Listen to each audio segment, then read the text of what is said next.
Hey everyone, welcome back to the channel. I'm Doug the Retirement Guy. We have our weekly review of the Rex Shares weekly income stream. We're going to review all 9 of the funds now. They added 5 this past week. We're going to go over each one of them. We're going to open up my personal portfolio, show you where I stand with each and every one of these funds, and give you the buy, sell, and hold side of it. So before we get into that, got to do a shout out to all of our YouTube subscribers, all of our Patreon supporters, and definitely all of our YouTube members. You guys are welcome, and we love having you part of supporting the channel. If you're not part of the channel, don't be afraid to hit that subscribe button, hit that bell notification, and always sign up for our Patreon. All of it is free. Very simple and easy to do. Let's get into today's video. Now, before we dive in, a quick reminder, this video is for educational and entertainment purposes only. It's not financial advice. Always do your own research and talk to a licensed financial advisor before making any investment decisions. And remember, past performance does not guarantee future results. All right, let's talk about Rex Shares. This ETF takes a unique approach to generating weekly income. Their goal is to create a balanced growth and income portfolio using what is called a covered call strategy. How it works is half of the fund writes short-term out-of-the-money calls aiming to capture that weekly option income from volatility. The other half stays uncovered, allowing for an unlimited upside potential if the stock rallies. They also use about a 1.2 times leverage, which gives them a little extra boost, both up and unfortunately down. It's one of the few ETF families that use this true 50-50 split between covered and uncovered positions.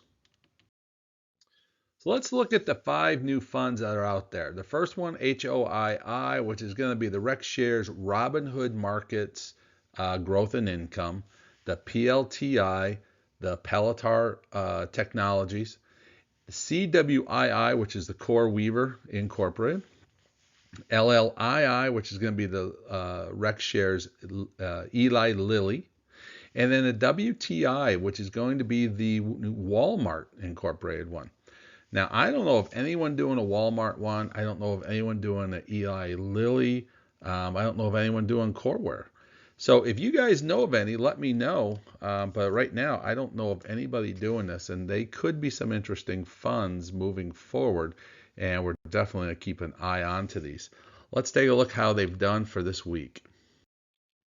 Looking at the growth factor so far, yes, we've had a terrible week. It seems like it's going to roll into this week as well and continue on.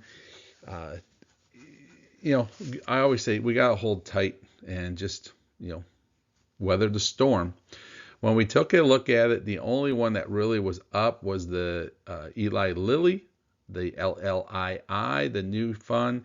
It's posting about a 3.8% growth from the day when it started, up about 54 cents so far. The rest of them, yep, we're pretty much in single and double digit losses across the board. Some notable ones, though, is NVDA still has a year-to-date growth of over 20%. And everything else, Tesla still has a 4.08%. Lilly has an 11.94%. I know that's a new one. And actually, the Walmart one did 0.95%. So some of the new funds looking okay. Other ones, not so well. Let's take a look at distributions. This is a positive across, as I see, is we had Tesla and we had NVIDIA. Both were up over last week's dividends. So they're half of the program to generate the potential income is definitely working with these two funds. The underlying stocks are I'll call strong, while the other two have been struggling. We know coin, the whole the Coinbase, the whole Bitcoin, the whole market of that has been down and has been struggling. MSTR has struggled. When we take a look at the new ones, again, Eli Lilly was there. Everything else, though, is about 10, 12 cents across the board. Not big dividends, so it still needs some time to develop. So when we take a look at the yields, your Tesla is up 107.96, NVIDIA is at 57.94, and Eli Lilly came in at 80.43. So again, we have, I think, 3 solid good winners in this program. Where 5 of them are going to have time to wait and see how they do develop, but I think the Tesla and the NVIDIA are both very strong in the REX side of things. Now let's take a look at the return per week. What this is here is what basically we're trying to figure out is how much of the dividend is paid from the share price.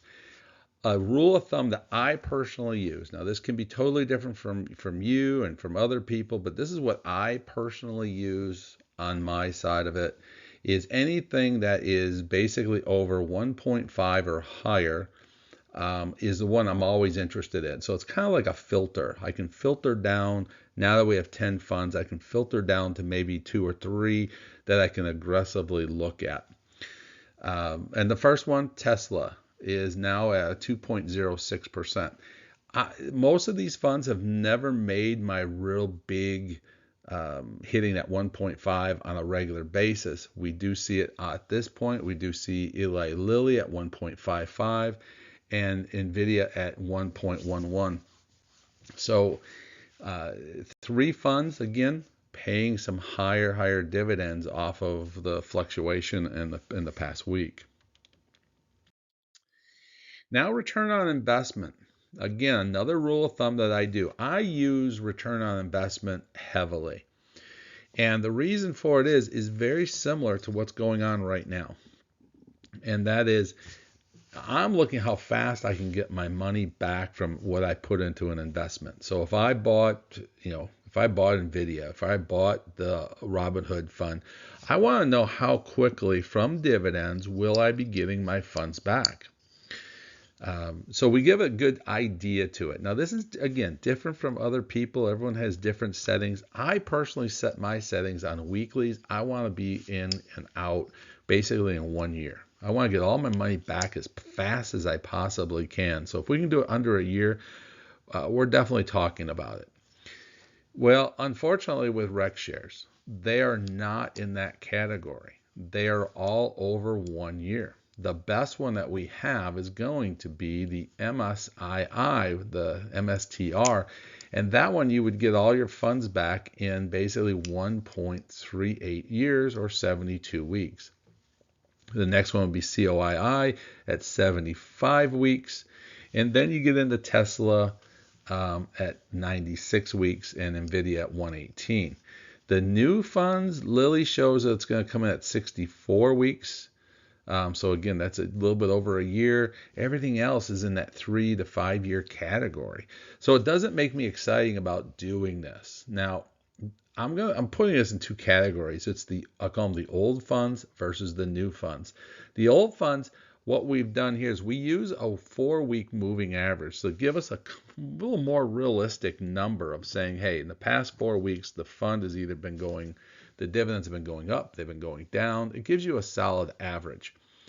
And that's a number that I try to use and that I put on the board here that we used in this calculations to kind of give you an idea that you can't use something that had a strong 6 months ago and now you're going to buy into it. You got to try to see what the trailer is going to do. So if the weekly dividend stays solid, the price is where it's at that you're going to buy today, this gives you the return on investment.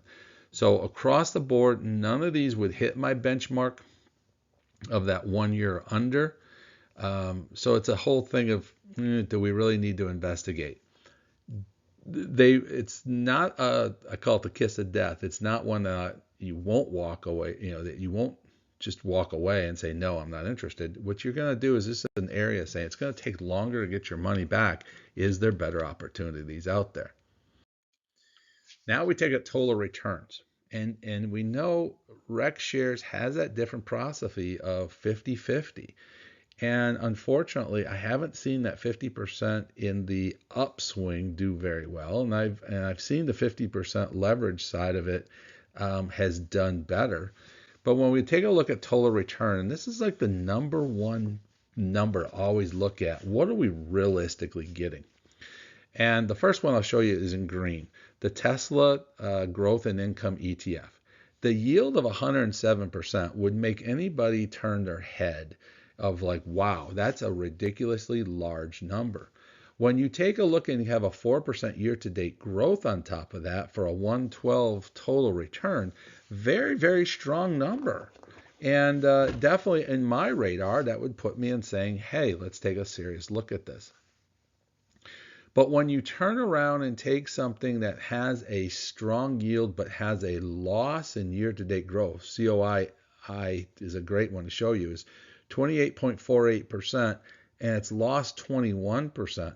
So realistically, as a whole, you've only gained 6% on your Coinbase investment. Now, 6%, for some people will say that's great, but when you're doing high risk like you're doing with these type of ETFs, 6% just doesn't cut it. Number two, again, it's a brand new fund though. It's LLII, LLII, 80% year yield, 11.94% year-to-date growth so far. You gotta remember, guys, this is 1 week only, and it's at 92.57. So when we take a look at the older funds again, NVDA would actually be our third one at 78.08%, total return 57 yield with a 20% growth. So they do have some solid total return numbers down the road, but they just, that's only 2 out of the 9 funds that we're really looking at.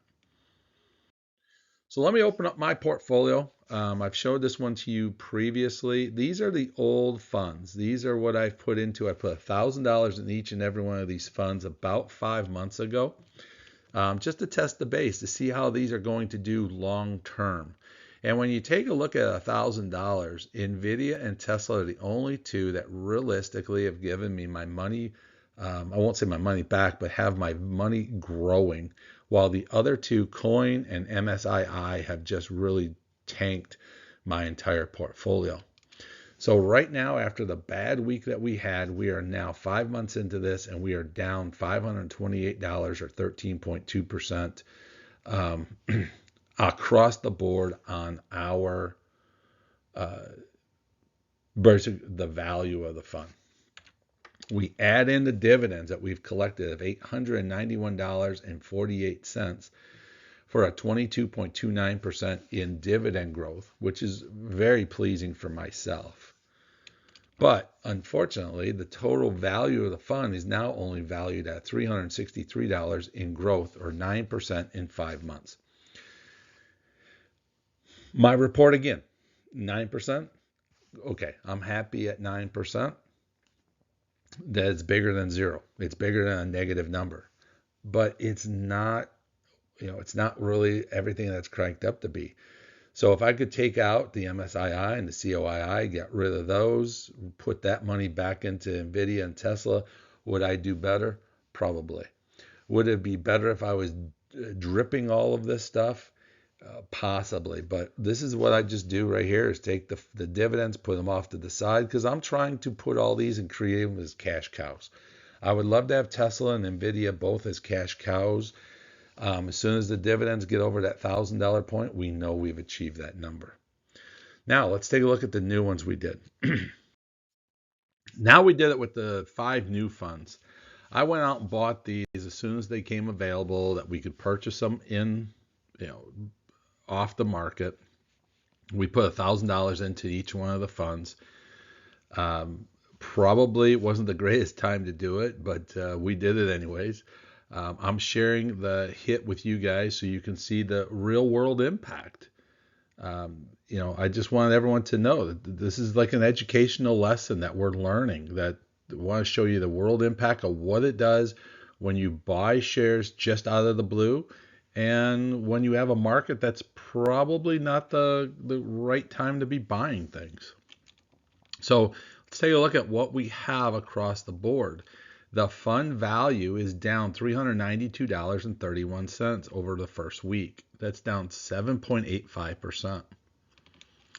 Our dividend value was up to $34.92 or 0.68%.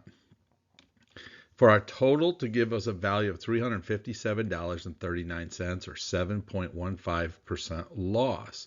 Now that's after the first week. If you add both the funds together, we're basically, doing a zero balance right now. So this is taking some of the profits off of the other one from what we've lost.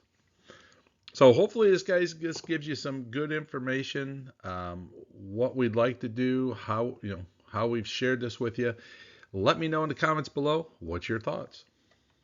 Thank you for watching. Press the like button, hit the subscribe button, and join. Leave any comments below and join our Patreon to support the channel. I'm Doug, the Retirement Guy.